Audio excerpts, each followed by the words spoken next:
There's something strangely beautiful about horror, the way fear and beauty sometimes walk hand in hand, and no symbol captures that better than this.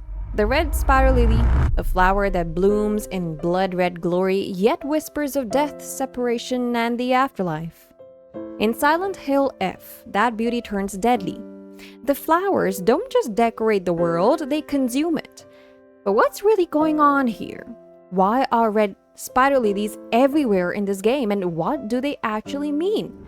Today we're diving deep into the symbolism of flowers in Silent Hill F, and how it ties to centuries of Japanese mythology, Buddhism, and anime storytelling. Let's start with the basics. The red spider lily, or higanbana, in Japanese, is no ordinary flower. It blooms around the autumn equinox, a time in Japan that symbolizes the crossing between life and death, known as higan, literally meaning the other shore. That's why these flowers are often planted near graveyards and temples, and they mark the border not just between land and water, but between this world and the next. And there's darker twist. The flowers' bulbs are toxic. So historically, people planted them near rice paddies to keep animals and sometimes even people away. Beautiful but deadly. In the Japanese language of flowers, hana kotoba, the red spider lily stands for things like never to meet again, abandonment, lost memories. So already you can see how this connects to the haunting tone of Silent Hill. A flower that means final goodbye, perfect for a world built on grief, regret, and things you can never escape. Before we get into the game, let's talk about how this flower appears in anime and Japanese media, because Silent Hill F borrows a lot from that visual language.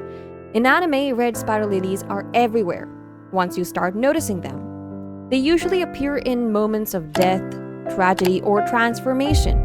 In Tokyo Ghoul, a field of white flowers turns red as Kaneki's humanity dies and his ghoul self is born. In Demon Slayer, they bloom in the ending visuals, echoing the fleeting line between life and death.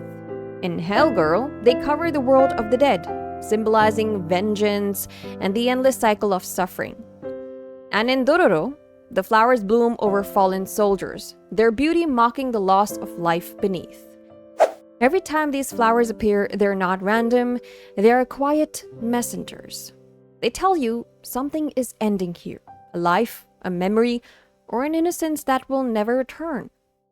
Now fast forward to the Silent Hill F. This isn't your usual fog-covered American town. It is set in the 1960s, rural Japan, in a town called Ebizugaoka. The protagonist, Hinako Shimizu, is a teenage girl haunted by mysterious pain, strange visions, and a town slowly being consumed by flowers. In the trailer, we see the red spider lilies creeping across walls, blooming from corpses, and even bursting out of living flesh. The body becomes soil, and the flowers, the horror, bloom from it. So why flowers and why now? Well, the F in Silent Hill F might actually stand for flower, but fans have also guessed it could mean fungus, fear, or even fatal.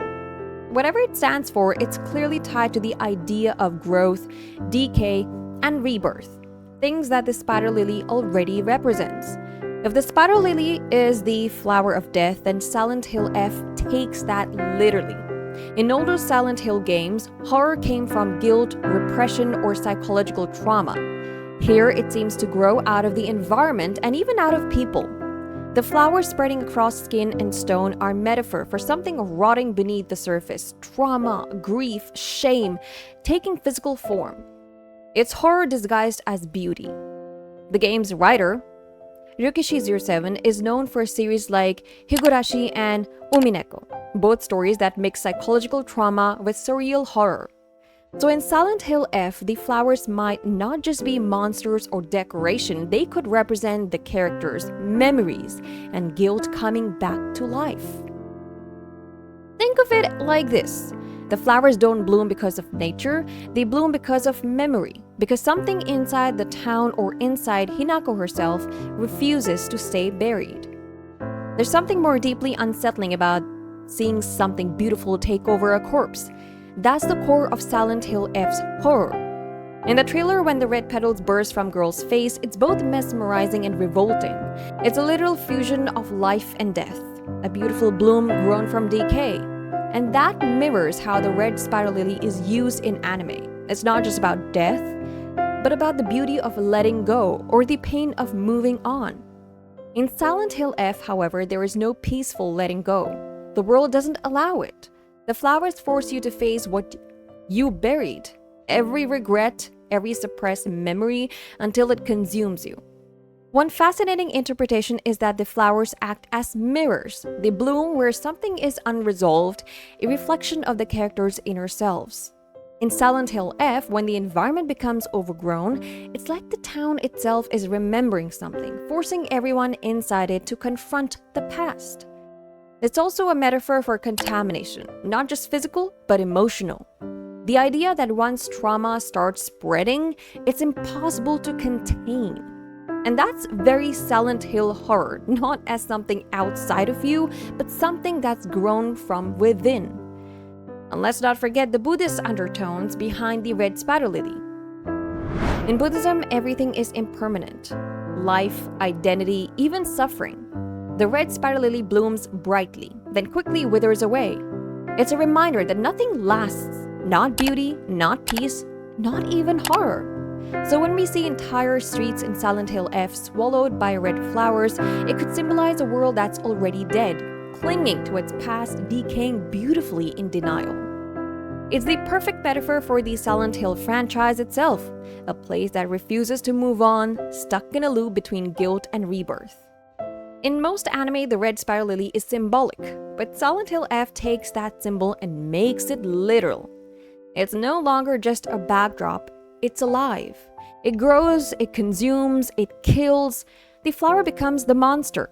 This blurring between beauty and horror, life and death, is what makes the imagery so powerful. It's like the game is asking, if something is beautiful, does that make it good? If something is natural, does that make it safe? And the answer in Silent Hill F is no. Everything about Silent Hill F screams memory horror. The flowers aren't random monsters, they're memories that won't stay buried. Maybe Hinako is trying to forget something, maybe the town itself has a secret, but the red spider lilies won't let anyone move on. Because in Silent Hill, forgetting is never freedom. It's a denial, and denial always blooms back. So what do the flowers really mean? They're death, but also rebirth. They're memory, but also decay. They're everything Silent Hill stands for, wrapped in something that's beautiful enough to look at and terrifying enough to never forget. The spider lily has always been a flower of farewell, but in Silent Hill F, it's not just saying goodbye, it's dragging you within it into a place where beauty kills and the past never stops blooming. If you enjoyed this breakdown, leave a comment with your theories. What do you think the F stands for? Flower, fungus, fear, or maybe something even darker? Until next time, stay curious, stay cautious, and never follow the red flowers too far.